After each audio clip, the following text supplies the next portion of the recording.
Graça e paz. Amém?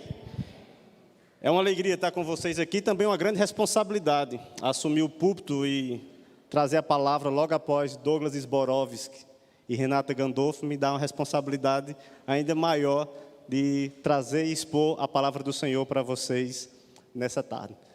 Em primeira mão, eu quero convidar vocês a abrir a palavra do Senhor em Gênesis, capítulo 8. E vou pedir que você deixe sua Bíblia aberta no capítulo 8, que logo, já, nós iremos fazer a leitura da palavra. Gênesis capítulo 8 é o capítulo que nós iremos meditar nessa tarde. Capítulo 8 e um pouco do capítulo 9.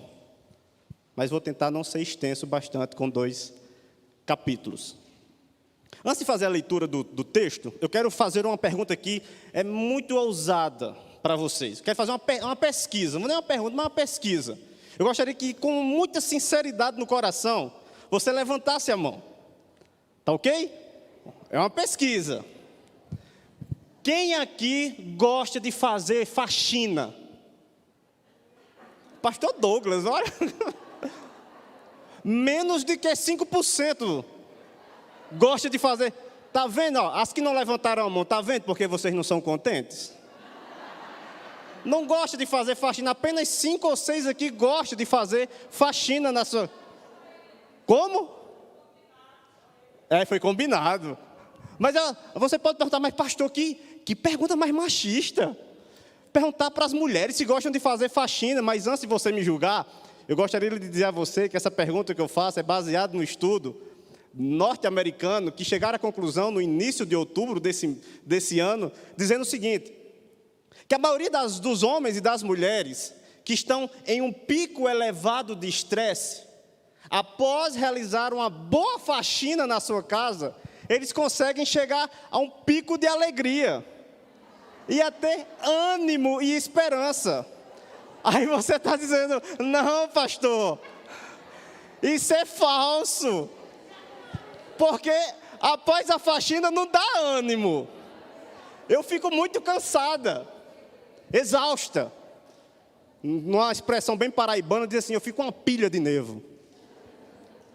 Talvez você olhar para esse tipo de pergunta e dizer assim, faxina?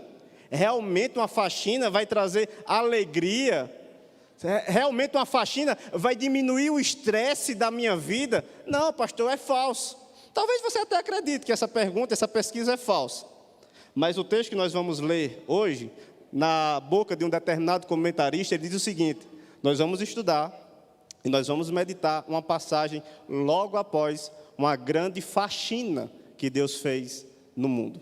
E olha que essa faxina que Deus fez no mundo, ela traz lições preciosas para a nossa vida. Talvez você possa até enxergar e acreditar que a faxina do seu dia a dia não traz nenhum tipo de alegria e nenhum tipo de ânimo. Mas o capítulo que nós vamos nos concentrar nessa tarde, o capítulo 8 e o capítulo 9, eles podem nos encher de ânimo diante das tempestades da vida. Eles podem nos encher de esperança diante dos problemas que assolam o nosso dia a dia. E nós iremos olhar para esses capítulos que tratam de restauração, descanso, trata do fim do dilúvio e o começo aqui de uma nova vida. Um texto que mostra que Deus julga o pecado, mas o mesmo Deus que está julgando o pecado, que dá uma faxina nesse mundo, é o mesmo Deus que continua trabalhando em favor do seu povo. Talvez você até conheça a história de Noé. Você sabe essa história decorada de tudo o que aconteceu. Você sabe a história dessa família que foi poupada, dessa família que deu início ao novo mundo e um novo tempo. Porque era a mesma situação que Deus estava fazendo nos dias de Moisés. É bom lembrar que quem escreveu e o período que está sendo escrito aqui é o período de Moisés, onde o povo está entrando ali na terra prometida. Por um lado, Deus estava julgando os cananeus. Por outro lado, o mesmo Deus que estava julgando os cananeus é o mesmo Deus que estava abençoando o seu povo e lhe dando uma nova terra. Talvez seja a mesma coisa que o Senhor esteja fazendo com você. Talvez seja essa mesma situação que você se encontra aqui nessa tarde.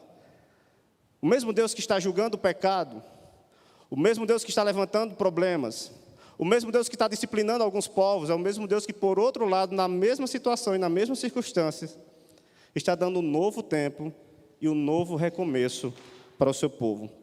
Apesar do sofrimento e do avanço do pecado, nós precisamos ter a convicção e a certeza de que nós servimos a um Deus, de que nos dá novos começos, de um Deus que nos dá ânimo, de um Deus que nos dá esperança para que possamos levar o seu reino adiante. Veja que após a tempestade, após o dilúvio, talvez o seu coração grite e diga assim: graças a Deus, o dilúvio passou. Pastor, graças a Deus que a tempestade acabou. Graças a Deus que o sofrimento foi embora. Mas de acordo com o que nós vamos ver aqui, o fim da tempestade não é o fim em si que nos dá ânimo e esperança. Não é o fim da tempestade que nos dá ânimo e esperança diante dos problemas da nossa vida. O que nos dá ânimo e esperança, e aqui no primeiro ponto que eu quero meditar com vocês, não é o fim da tempestade, é ouvir a voz de Deus. Se você olhar o texto, o verso 1 ao verso 5 do capítulo 8 de Gênesis diz o seguinte: lembrou-se Deus de Noé e de todos os animais selváticos e de todos os animais domésticos que com ele estavam na arca. Deus fez soprar um vento sobre a terra e baixaram as águas. Fecharam-se as fontes do abismo e também as comportas do céu, e a copiosa chuva dos céus se deteve. As águas iam se escoando continuamente de sobre a terra e minguaram ao cabo de 150 dias. No dia 17 do 7º mês, a arca repousou sobre as montanhas de Ararat. E as águas foram minguando até o 10º mês, em cujo primeiro dia apareceram os cismos dos montes. Se você perceber aqui, se você já leu a história por completo, nos capítulos anteriores, algo que vai se destacar, algumas expressões que vai se destacar bastante é: as águas subiram. Só que quando nós chegamos no capítulo 8, a expressão que se destaca aqui é que as águas baixaram. Se as águas baixaram, está marcando aqui o fim do dilúvio. Mas as águas, perceba, elas não baixaram por conta própria. Foi a ação de Deus. O mesmo Deus que levantou as águas, o mesmo Deus que levantou a tempestade, o mesmo Deus que levantou o dilúvio, é o mesmo Deus agora que faz as águas abaixarem. Foi ação de Deus. Ele trouxe o dilúvio, Ele trouxe a tempestade e Ele mesmo levou ela embora. Mas sabe qual foi a atitude de Noé? Verso 6 ao verso 12, você consegue ver a atitude de Noé diante dessa situação. Ao cabo de 40 dias, abriu Noé a janela que se fizera na arca e soltou um corvo, o qual, tendo saído, ia e voltava, até que se secaram as águas de sobre a terra. Depois soltou uma pomba para ver se as águas teriam já minguado da superfície da terra. Mas a pomba, não achando onde pousar o pé, tornou a ele para a arca, porque as águas cobriam ainda a terra. Noé, estendendo a mão, tomou-a e a recolheu consigo na arca. Esperou ainda outros 7 dias e de novo soltou a pomba fora da arca. À tarde, ela voltou a ele, trazia no bico uma folha nova de oliveira. Assim entendeu Noé que as águas tinham minguado de sobre a terra. Então esperou ainda mais 7 dias e soltou a pomba. Ela, porém, já não tornou a ele. De tudo que nós lemos aqui, se você aí é acadêmica, se você gosta de fazer seus projetos, você pode perceber aqui uma atitude interessante de Noé. Ele lança aqui um método científico. Ele levantou uma hipótese. Ele diz: eu acho que as águas baixaram. Ele propôs um experimento. Ele levou um corvo, depois a pomba. Será que realmente isso baixou? E ele chegou a uma conclusão: as águas baixaram. Mas sabe qual é a atitude de Noé? Já que as águas baixaram, eu estou tanto tempo dentro dessa arca, eu vou descer agora.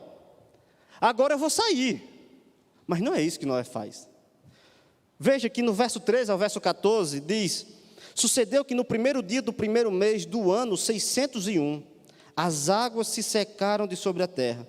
Então Noé removeu a cobertura da arca e olhou, e eis que o solo estava enxuto, e aos 27 dias do segundo mês a terra estava seca. Preste atenção nessa passagem, irmãos, porque diz que quando as águas se secaram sobre a terra, Noé removeu a cobertura da arca e olhou, e eis que o solo estava enxuto. E aos 27 dias do segundo mês, a terra estava seca, mas mesmo assim, Noé não desceu da arca. Ele olha, ele faz experimento, ele levanta a hipótese, ele chega à conclusão, ele tira a tampa de cima, ele olha, a terra está seca, mas ele não desce da arca. Estava tudo seco. As águas baixaram, a tempestade foi embora, o dilúvio acabou, mas Noé não sai da arca. Sabe por quê? Porque foi Deus que disse que ele deveria entrar na arca, e é o mesmo Deus que tem que dizer a hora que ele deve sair da arca.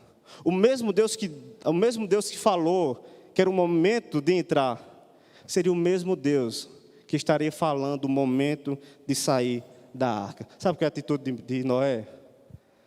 Não é porque a tempestade passou que ele resolve sair da arca. Não é porque o dilúvio acabou que ele resolve sair da arca. Não é porque a terra estava seca e os olhos dele estavam contemplando aquilo, a terra está seca. Mas Noé resolve esperar a voz do seu Deus. Será que você é dessa forma? Será que diante das tempestades da vida você espera ouvir a voz do Senhor? Será que mesmo que seus olhos, você levanta a hipótese, você chega a uma conclusão, mas você espera ouvir a voz do Senhor?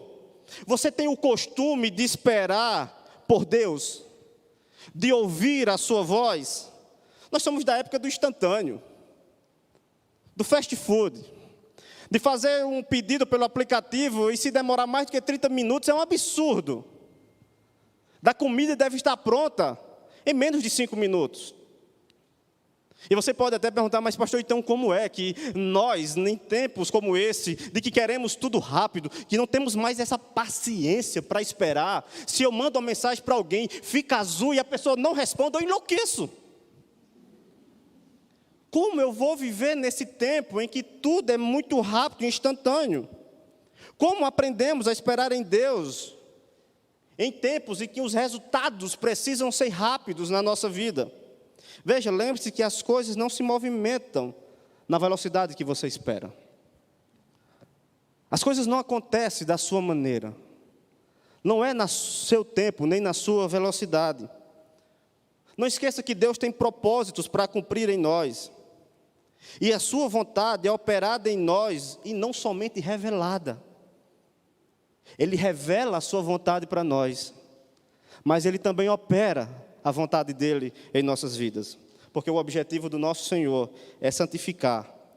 E nós precisamos ser exemplos vivos de sua vontade aqui na terra. Aí você pode perguntar, e o que é que nós vamos fazer então? Eu não tenho paciência para esperar, pastor. O que é que nós fazemos como cristãos? Como esperamos nesse tempo? Nós podemos fazer a mesma coisa que Noé. Nós pensamos, nós discutimos, nós levantamos hipóteses, nós ponderamos. Nós podemos analisar a situação. Pensamos, discutimos, ponderamos sobre a vida. Isso não é pecado. Você pode pensar sobre algumas questões. Você pode meditar, você pode levantar hipóteses, você pode chegar a conclusões. Você pode discutir no bom sentido da palavra. Você pode ponderar, isso não é pecado. Precisamos perguntar diante de algumas questões, isso é lícito ou não? Diante de situações que acontecem na nossa vida, nós precisamos fazer perguntas, isso vai ser benéfico ou não? Isso é pecaminoso ou não? Isso vai ser benéfico para a minha família ou não? Eu vou estar mais próximo do Senhor ou não? Eu preciso mudar de cidade, eu preciso escolher um curso, eu preciso saber aonde eu vou glorificar mais ao Senhor. Você pode pensar, você pode discutir, você pode ponderar. Das opções que você tem em sua mão, e que estão diante de você, qual glorifica mais ao Senhor? Talvez diante de uma proposta de emprego, você vai querer saber a qual ganha mais, né? Não importa se vai tirar você do louvor ao Senhor, do culto a Deus, da comunhão com os irmãos, o que importa é ganhar mais. E você ainda vai negociar com Deus assim, não, pastor, mas eu vou aumentar o dízimo. Talvez você pense dessa forma. Talvez você pondere dessa maneira. Das opções, qual glorifica mais a Deus?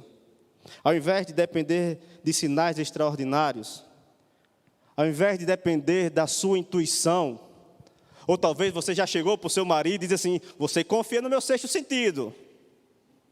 Olha, o sexto sentido da sua esposa não falha. Se você parar um pouco de misticismo e depender mais da voz do Senhor, é aí onde nosso coração deve estar. Não dependa de sinais extraordinários. Não dependa de ligar para uma pessoa e se eu ligar, pastor, e ela não atender, porque foi Deus que disse que não era para atender. Isso é meninice. Ao invés de depender de sinais extraordinários, dependa da voz do seu Criador. Nem sempre é fácil, mas Deus jamais esquece dos seus. Nem sempre vai ser um mar de rosa, mas Deus não esquece dos seus. Se você lembra da história de Noé, nós não vamos ler a história por completo, mas eu não encontrei, mas se alguém encontrou, não há registro que Deus tenha falado com ele dentro da arca. Pode ter acontecido, não tem registro. E é até provável que Noé tenha se sentido abandonado. E talvez você está com esse mesmo sentimento hoje no seu coração. Talvez você diga assim: mas pastor, o Senhor não fala mais comigo. Deus está distante. Eu clamo e não ouço resposta. Eu peço, eu oro, eu jejum, eu vou aos cultos, mas eu sinto Deus distante. Ele não está respondendo às minhas orações. Fiz, minha irmã, se Deus fala em 66 livros da palavra, você tem certeza que Ele está em silêncio? Agora seja sincero ao seu coração. Ele está em silêncio ou Ele não está respondendo da forma que você quer? Você se sente que Deus está distante ou as coisas não estão acontecendo da sua maneira? O nosso Deus é um Deus que não nos abandona. É um Deus de perto e não de longe. É um Deus em que nós podemos ter um relacionamento com Ele. Agora, muitas vezes as coisas não acontecem da nossa forma, não acontecem do nosso tempo. Nós usamos que estamos nos sentindo abandonados, onde na verdade as coisas não estão acontecendo da nossa maneira. Talvez Noé tenha se sentido assim. Mas de repente ele viu as águas baixarem. E o texto nos diz que Deus lembrou-se de Noé. As águas baixaram. Deus lembrou-se de Noé. Você pode se sentir momentaneamente até abandonado por Deus. Talvez a tempestade que assolou a sua vida nesses últimos tempos tenha levado você a um sentimento de que Deus está muito distante de você. Talvez os seus olhos, você está contemplando medo. E você está olhando para aquela situação e dizendo assim: pastor, não tem saída. Está muito difícil. É muita dor. Para onde eu olho, eu vejo dificuldade. Para onde o que eu escuto é problema. Talvez o medo com que está vendo os seus próprios olhos é algo real. Está batendo na sua porta. Mas não se deixe vencer pela incredulidade. Não se deixe vencer pelo medo. Não se deixe vencer pelo temor, pelo pavor. Imagina Noé dentro daquela arca. Talvez Deus não tenha falado com ele naquele momento. Mas chegou um momento que as águas baixaram. E o texto diz que Deus lembrou-se de Noé. Nesses momentos de incredulidade, lembre-se do que você sabe sobre o seu Deus. Nos momentos de pavor e de medo, pregue ao seu coração quem é o seu Deus. Diante do pavor e da ansiedade que o mundo muitas vezes nos apresenta, puxa as rédeas do seu coração. Diante da dor e do abatimento, faça como o salmista: porque estás abatido, a minha alma? Porque te perturbas dentro de mim? Espera em Deus. O que nós precisamos fazer muitas vezes, diante do medo, do pavor, do desespero, é pregar para a incredulidade do nosso coração, tomar as rédeas da nossa vida e lembrar quem é o nosso Deus, quem está sentado no trono, a quem nós devemos louvar, quem é o Senhor das nossas almas. Não seja vencida pela incredulidade. Não deixe as notícias, as filosofias, as ideologias abater o seu coração. Mas faça como o salmista: por que estás abatido, a minha alma? Em tempos de crise, pregue ao seu coração. Em tempos de dor, pregue ao seu coração. É uma tempestade, pregue ao seu coração. Relembre a Ele quem é seu Deus. Às vezes a gente diz assim: mas pastor, está ficando cada vez mais difícil. Graças a Deus, está cumprindo a palavra. Deveríamos nos preocupar se não tivesse. Se está piorando, o Senhor disse isso. Precisamos tomar as rédeas do nosso coração. E o que nos dá ânimo e esperança após a tempestade e os dilúvios da nossa vida, não é o fim do dilúvio. O que nos dá ânimo é a voz de Deus. Após a tempestade, o que nos dá ânimo não é só a voz de Deus. O que nos dá ânimo é um coração adorador. Veja o que diz, minha irmã, verso 15 ao verso 19.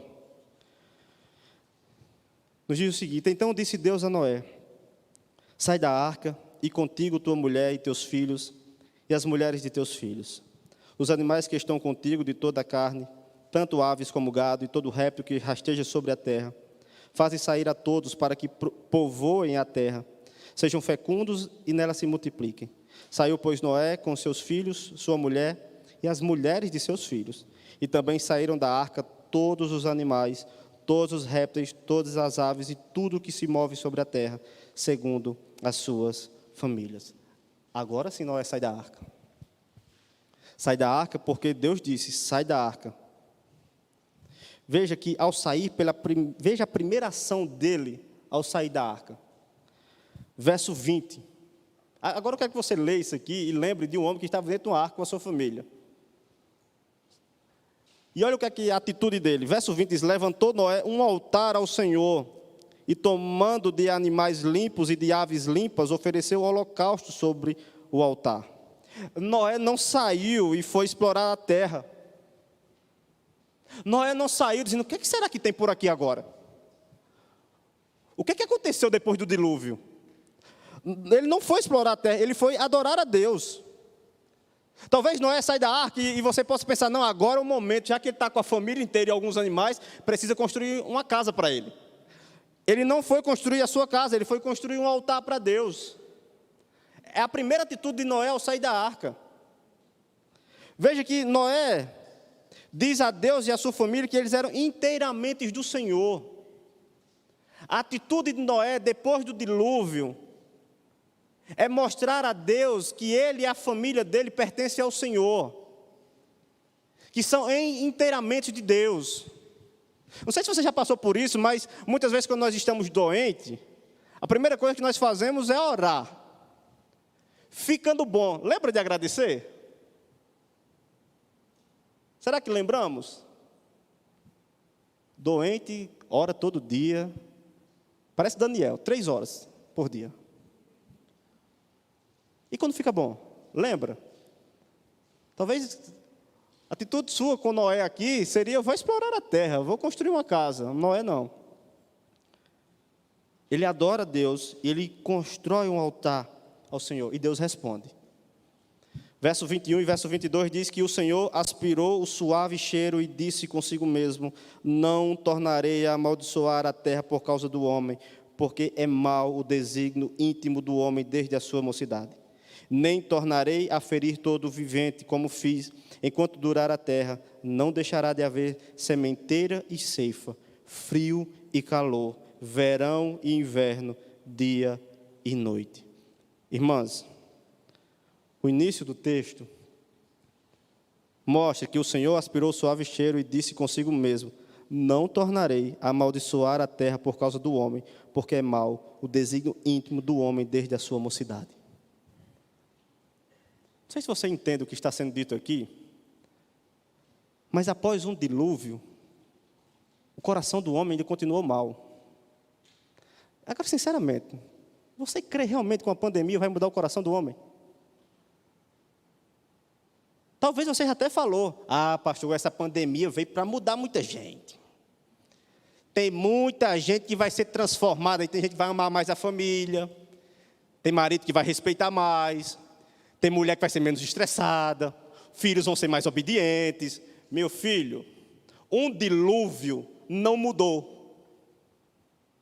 E foi uma faxina grande aqui, viu? Você crê realmente que uma pandemia vai mudar o coração do homem? Às vezes a gente até crê que uma boa educação vai transformar o mundo, né? A gente crê nessas ilusões. Esquece que só quem tem poder para transformar é Deus. Não existe transformação fora de Cristo Jesus. Não existe transformação no coração do homem fora da palavra de Deus. O mesmo Deus que julga o pecador é o mesmo Deus que, por graça, Ele irá poupar a sua criação. O mesmo Deus que julga o pecado é o mesmo Deus que está poupando os seus. A palavra do Senhor nos mostra, e Ele nos diz que nunca mais destruirá a terra como fez no dilúvio. Ele nunca mais irá acabar com tudo como fez naquela situação. Você crê nisso? Diz que a conversa de dois jovens, diante de uma chuva intensa, ele olha para aquele temporal e diz assim: agora vai acabar tudo. E o outro olha, bate no ombro e diz assim: calma, o Senhor nos prometeu que isso não vai acontecer. Será que você crê realmente nisso? Você crê que o seu Deus realmente é um Deus fiel à sua palavra? Você crê realmente que Deus é fiel à palavra dEle? Talvez você tenha até no seu carro, Deus é fiel, mas você crê nisso aí, realmente? Que o seu Deus é um Deus fiel? Se você crê nisso, como é que você tem vivido? Quais são as suas atitudes? Se eu creio realmente que meu Deus é um Deus fiel e cumpre a sua palavra, eu posso olhar para o arco-íris e saber que ali é a aliança que o Senhor fez com o seu povo. Não é banner de ideologia satânica. É a aliança que Deus fez com o seu povo. Se eu creio realmente nisso, como é que você tem vivido? Quais são as suas atitudes diante disso? Como levamos uma vida agradável aos olhos de Deus? Como é que eu levo uma vida aceitável diante do meu Senhor? Se Ele é fiel, se eu confio na sua palavra, como eu tenho conduzido os meus passos? Se o que nós podemos aprender aqui, comece com obediência à sua palavra. Noé não coloca um pé para fora sem a ordem de Deus. Noé não toma nenhuma atitude sem Deus orientar. Noé não faz nenhum tipo de ação sem o guia do nosso Senhor. Você é assim? Você coloca a sua vida diante do Senhor? Um exemplo muito prático que acontece comigo, eu sempre penso sobre isso. Se realmente eu tenho essa convicção de que eu não devo fazer nada sem a proteção do Senhor. Eu moro a 2 quilômetros daqui da igreja. E sempre, ao vir para a igreja, dificilmente eu oro ao sair de casa para vir à igreja. Quando eu entro no carro. Mas sabe uma coisa que eu oro bastante? Quando eu entro dentro do avião. Minha irmã, eu oro. Mas eu oro muito. Porque parece que quando a situação foge do nosso controle, a gente diz assim: Senhor, agora é contigo. Mas no carro não, o carro eu venho dirigindo, né? Eu conheço o caminho, eu sei onde tem sinal, onde são as entradas, eu sei quais são os trechos mais perigosos, onde eu preciso ter mais atenção, mas no avião, misericórdia. Nós somos dessa mesma forma. Será que nós temos essa visão de não colocar nenhum pé para fora da arca sem a ordem de Deus? A sua vida acontece dessa maneira? Você vive em obediência à palavra em tudo que faz, em todo o tempo? Nas suas atitudes, nas suas escolhas, nos seus sonhos, nos seus projetos, você espera ouvir a voz de Deus e, ouvindo a voz de Deus, você obedece? Ao invés de mergulhar na palavra, somos sufocados pelas coisas da vida. Ao invés de você ter uma disciplina espiritual, como nós ouvimos com a nossa irmã Renata, talvez o grande vilão da sua vida é que as preocupações do amanhã. Às vezes, em vez de você mergulhar na palavra do Senhor, você fica mergulhado demais nas preocupações do amanhã, da segunda-feira, do futuro, dos seus filhos, do seu marido, de como vai ser seu trabalho. Você mergulha nas suas preocupações e esquece de mergulhar na palavra de Deus. Talvez, em vez de mergulhar na palavra de Deus, você está envolvido com a proteção do seu reino e não com o reino de Deus. Você tenta proteger o seu reino, o seu mundo, de todas as maneiras. E esquece de se envolver na proteção do reino de Deus. Em vez de mergulhar na palavra, você busca pelo prazer dessa terra, pelo aquilo que vai satisfazer a sua carne, aquilo que vai satisfazer o seu ego, em busca de prazeres passageiros. Ao invés de mergulhar na palavra, você busca satisfazer o seu ego, o seu coração pecaminoso, os seus pequenos reinos, afagando os seus ídolos. Se você está nessa situação, se arrepende e volte-se para Deus hoje. Mergulhe na palavra de Deus. Mergulhe na vontade do seu Senhor. Deixe as preocupações dessa terra. Deixe as preocupações desse mundo. E mergulhe para ouvir a voz de Deus. Se você está nessa situação, arrependa-se. Volte a ouvir a palavra de Deus. Volte para ouvir a voz do seu Senhor, mas crendo que Ele cuidará do seu povo. Obediência, irmã e irmãos. Obediência gera adoração. Noé consagrou sua vida ao Senhor. Se eu fizesse uma pesquisa, eu não vou fazer essa pesquisa, eu não preciso levantar a mão. E eu perguntasse aqui, você consagra a sua vida ao Senhor? Com certeza aqui todo mundo assim, ó, com a mão levantada. Eu lhe pergunto, se você consagra tanto, você valoriza o dia do Senhor? Você valoriza o domingo? Você tem desejo por estar na casa do Senhor? Você tem ânimo para estar com seus irmãos em Cristo? Você valoriza a adoração ao Senhor? Ou o domingo é mais um dia? Se você quer realmente estar mais próximo do Senhor, você quer estar mais próximo por quê? Talvez, às vezes, quando nós cantamos Maranata, ora vem Senhor Jesus, não é porque nós queremos ver a Deus, não é porque nós queremos estar perto de Deus, muitas vezes é porque nós queremos nos livrar do sofrimento dessa terra. Muitas vezes é uma atitude egoísta, dizer assim, não quero mais isso aqui, eu quero fugir do problema. O que anseia estar na presença do Senhor, muitas vezes não é o próprio Deus. Você quer estar na presença do Senhor para fugir dos problemas. Realmente você tem uma vida consagrada ao Senhor? Não deveríamos começar uma nova semana sem antes adorar a Deus. Precisamos valorizar o culto. Você tem saudade do culto? Talvez muita gente aqui está com saudade das férias. Doido que as férias cheguem logo. Você tem saudade do culto ao Senhor? Não se trata de uma tentativa de conquistar a Deus. É de uma vida que se concentra diante dEle. Tudo nosso precisa ser do Senhor. Como Noé, devemos ofertar o que temos a Deus. Na maioria das vezes, nossas ofertas materiais vão dizer como anda a nossa fé no nosso Senhor. Noé oferta a Deus. Talvez Noé poderia usar argumentos que muitos assim, estou chegando agora, não sei como é que vai ser o final do mês, não sei como é que vai ser esse pós-dilúvio, vou poupar alguns animais aqui. Se Deus me sustentar, eu oferto alguma coisa. Sabe, às vezes quando nós fazemos isso muitas pessoas fazem isso com o dízimo, pastor, se sobrar no final do mês. Mas você percebe que A maneira como nós tratamos os bens materiais vão dizer como anda a nossa fé. Se valorizamos mesmo a Deus, especialmente em tempos de crise. Podemos ofertar nossas posses ao Senhor, porque nós não precisamos temer ao futuro. Nós não precisamos temer as tempestades. Nós não precisamos temer o dilúvio. Precisamos ouvir a voz de Deus. Precisamos obedecer. Essa obediência gera adoração.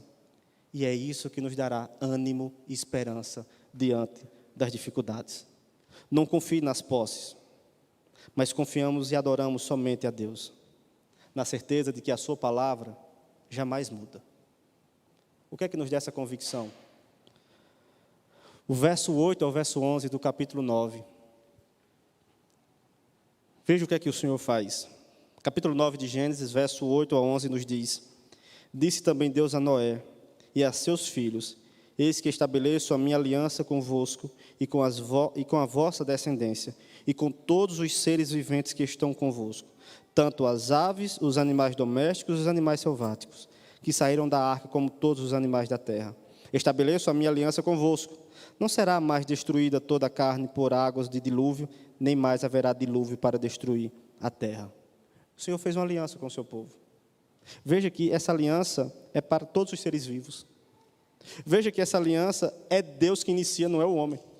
Veja que essa aliança é incondicional, não depende de você.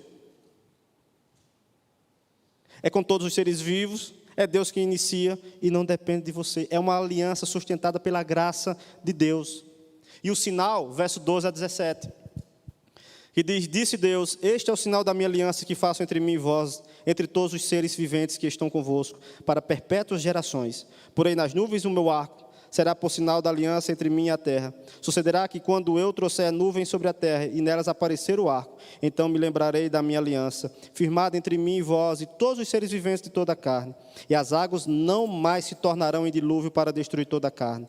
O arco estará nas nuvens, vê-lo-ei e me lembrarei da aliança eterna entre Deus e todos os seres viventes de toda a carne que há sobre a terra. Disse Deus a Noé: Este é o sinal da aliança estabelecida entre mim e toda a carne sobre a terra. Sabe por que nós vivemos com ânimo e esperança? Porque Ele fez uma aliança com o seu povo. Sabe o que é que nos conforta e nos dá ânimo diante das situações? É de um Deus que garante um novo começo e um novo tempo. Ele garantiu um novo começo e um novo tempo para Noé. A mensagem foi encorajadora para Noé. A mensagem também foi encorajadora para os escravos hebreus. Essa mensagem é encorajadora para você? Isso lhe dá realmente ânimo, esperança? É assim que essa mensagem chega aos seus corações? Na certeza que Ele fez uma aliança. Porque, minha irmã, tempestades sempre passam, pois o Senhor fez uma aliança conosco, e Ele zela para cumprir a sua palavra. O dilúvio teve um fim. As tempestades da vida também terão um fim.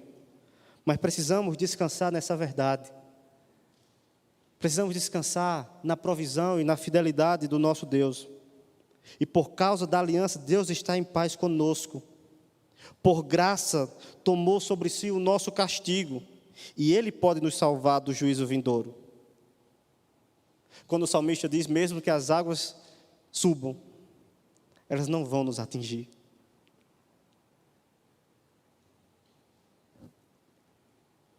Porque depende dEle.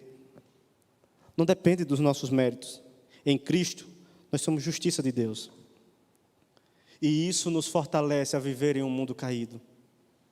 E isso nos fortalece e nos dá ânimo e esperança diante das dificuldades da vida. Ele fez uma faxina no mundo, mas Ele poupou Noé. Ele poupou os seus. O Senhor sabe livrar os piedosos da provação. Ele fez com Noé, com os escravos hebreus, fez com os apóstolos e vai fazer com todos os filhos de Deus. Descanse, minha irmã. Tenha paz. A paz que você precisa não é a ausência de dificuldade. É a paz que, mesmo que as águas estejam subindo, elas não vão nos atingir. Porque o Senhor está conosco. Ele fez com Noé. Ele fez com os escravos hebreus. E Ele pode fazer conosco também. Você acha realmente que seu Deus mudou? Você acha realmente que o Deus que agiu em Gênesis 8 e 9 não é o Deus que está agindo hoje em nossas vidas? Do Deus que continuará nos livrando das provações, onde estaremos livres das tristezas e sofrimentos dessa terra. De um Deus que continuará nos livrando das provações, até que Ele nos leve para um novo céu e uma nova terra, onde há um lugar que não há tristeza, nem choro, nem dor, nem sofrimento, nem doença alguma. Estamos caminhando para casa. Tenha ânimo e esperança, mas conduza outras mulheres a ter ânimo e esperança. Tenha ânimo, mas conduza outras a ter ânimo. Tenha esperança, mas conduza outras a ter esperança também. Confie e espere em um Deus que nos dá novos começos. Por isso, de acordo com o tema, mulheres contentes, você quer realmente ser contente? Não é fazendo uma faxina. Você realmente quer contentamento em sua vida? Para de escutar as vozes desse mundo. Para de escutar as filosofias dessa época. Escuta a voz de Deus. Quer ter contentamento? Pare de adorar os seus ídolos. Pare de alimentar o seu pequeno reino. E adore a Deus. E contribua para o crescimento do reino de Deus. Por último, quer ter ânimo e esperança? Confie na aliança que Ele fez com o seu povo. Porque Ele é fiel. E Ele não falhará. Descanse. Porque quando as águas baixarem, nós precisamos ouvir a voz do Senhor. Curve sua cabeça. Vamos orar. Senhor amado Pai, rendemos graças ao Teu santo nome. Ao Senhor que tem cuidado das nossas vidas, que tem nos dado muito mais do que aquilo que necessitamos, mas que por tantas vezes somos precipitados, ansiosos, queremos resolver com a nossa própria força. Que o Senhor quebrante o nosso eu, e que o Senhor nos leve a ter uma atitude cada vez mais piedosa diante do Senhor. Nos leve a entender e a ouvir a Tua palavra, a ter alegria na Tua lei, a pregar aos nossos corações, a não ser dominado pela incredulidade, nem pelas circunstâncias dessa vida, mas confiar que o Senhor é quem governa e é soberano sobre todas as coisas. Confiamos, Pai, no Teu santo poder, que Ele opere em nós e que possamos cada vez mais ser contentes diante do Senhor. Assim te oramos, no nome do Teu Filho amado Jesus Cristo. Amém.